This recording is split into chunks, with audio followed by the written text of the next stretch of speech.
자, 그러면 우리가 그래프에서 파라미터를 수정해서 생성된 머티리얼의 형태를 변경할 수 있다는 것은 알고 있는데 게임 도중에 실시간으로 머티리얼을 어떻게 변경할 것인지 또는 코드를 통해서 어떻게 서브스턴스 머티리얼을 변경할 것인지는 다루지 않았어요. 그러면 이제 코드를 통해서 서브스턴스 머티리얼을 다루는 방법을 보도록 할게요. 그래서 우리는 우리가 임포트했던 서브스턴스 머티리얼 중에서 유니티 코드 샘플에 있던 이 유니티 코드 샘플 머티리얼을 사용해 줄 거예요.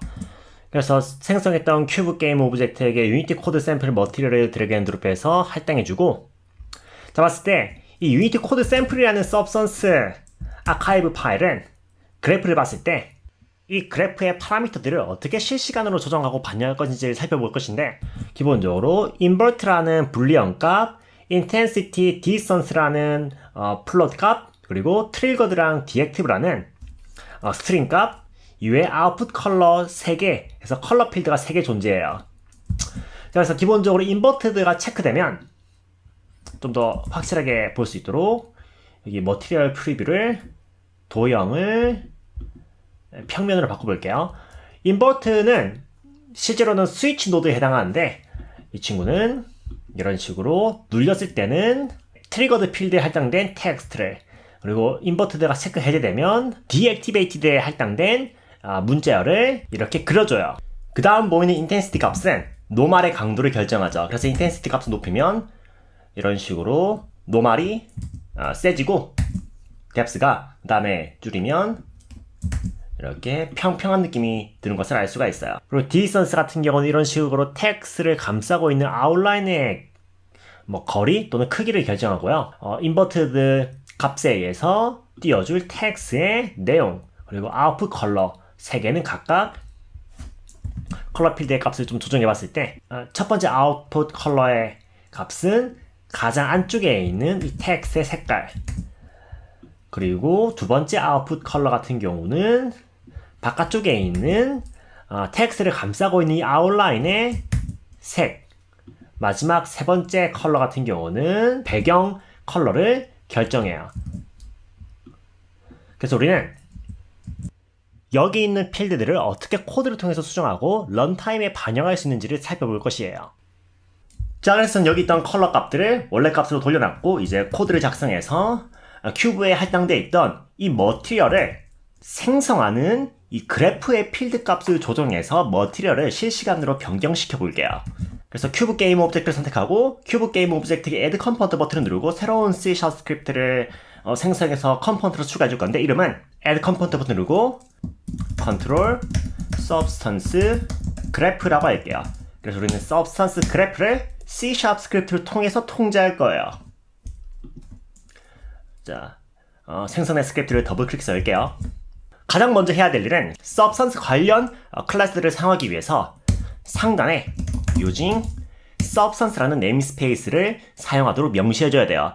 그런데 우리가 사용할 substance 그래프는 substance 네임스페이스 경로 내부에서도 game이라는 경로에 있어요. 그래서 substance.game이라는 using 네임스페이스를 사용하도록 할게요. 그 다음에 우리가 사용할 오브젝트를 코드상으로 들여오기 위해서는 변수라는 연결점을 만들어줘야겠죠. 그래서 우리는 이 유니티 코드 샘플이라는 서브스턴스 그래프 오브젝트를 코드상으로 들여오기 위해서는 이 친구를 불러와줄 이름이 필요하고, 그 이름을 코드상에서 선언을 해줘야겠죠. 그래서 public substance graph, 그리고 이 substance graph 타입의 변수 이름은 edit target이라 할게요.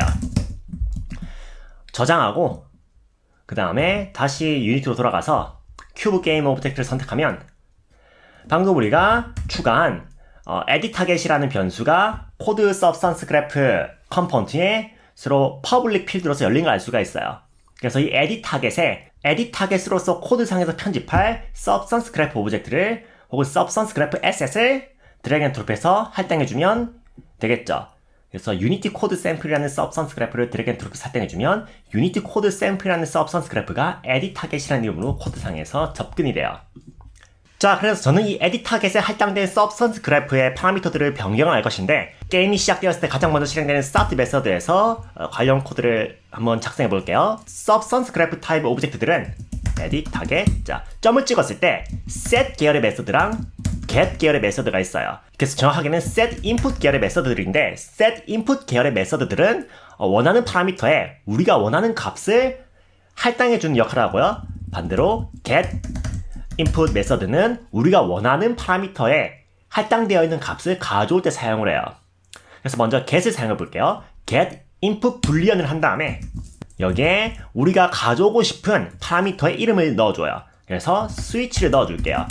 그래서 여기 할당된 이 switch란 이름은 정확히 얘기하면 우리가 사용할 유니티 코드 샘플에 invert라는 레이블로서 노출되어 있는 파라미터의 실제 식별자예요. 그래서 여러분들은 각각의 인스펙터 창에 노출되어 있는 파라미터들의 실제 파라미터 이름을 마우스로 호버링해서 확인할 수가 있는데, 그래서 invert라는 이름으로 노출되어 있는 스위치 파라미터의 값을 가져와 볼게요. 그래서 get input boolean 뿐만 아니라 get input 계열의 메서드들은 다운표를 열고 스트링 값으로서 우리가 가져올 파라미터의 이름만 명시하면 값이 가져와지죠.